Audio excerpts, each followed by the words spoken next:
वांद्रे पूर्व परिसरात खासदार वर्षा गायकवाड यांनी ईदच्या शुभेच्छा देणारे बॅनर्स लावले होते, मात्र ते बॅनर्स फाडण्यात आले आहेत। काँग्रेसकडून झिशान सिद्दीकींवर या संदर्भात आरोप करण्यात येतोय। सिद्दीकींच्या कार्यकर्त्यांनी बॅनर्स फाडल्याचा आरोप काँग्रेस प्रवक्ते सचिन सावंत यांनी केलाय। तर बाबा सिद्दीकी अजित पवारांसोबत जाऊन महायुतीत सहभागी झाले, मात्र झिशान सिद्दीकी अजूनही काँग्रेस सोबत असल्याचं सांगतायत आणि अशातच काँग्रेस नेत्यांकडून झिशान सिद्दीकींवर आरोप करण्यात येतोय। वांद्रे पूर्व भागात पैशाचा पाऊस पडतोय म्हणून गुंडगिरी सुरू आहे, असा आरोप सचिन सावंत काँग्रेसचे प्रवक्ते यांनी केलेला आहे।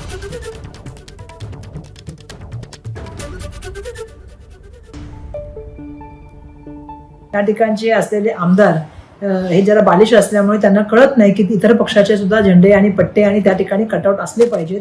प्रत्येकाने त्या ठिकाणी जे आहे ते गणेशाचं स्वागत करण्यासाठी आणि त्याच्या आगमनासाठी लावलेले कटआउट अशा तऱ्हेने फाडणं ही खोडसाळपणाची सवय आहे आणि अशा खोडसाळ आणि बालिश वृत्तीबद्दल मला त्या ठिकाणी काही बोलायचं नाही।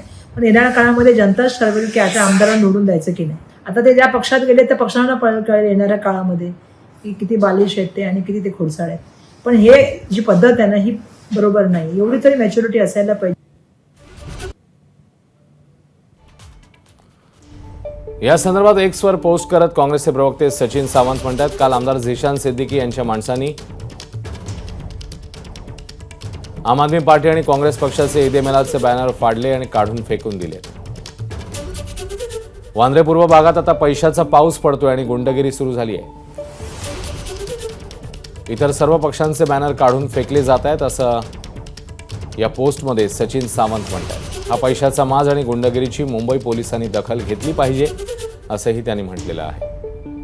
नाहीतर आंदोलन करावं लागेल, असाही इशारा या पोस्टमधून सचिन सावंत यांनी दिला।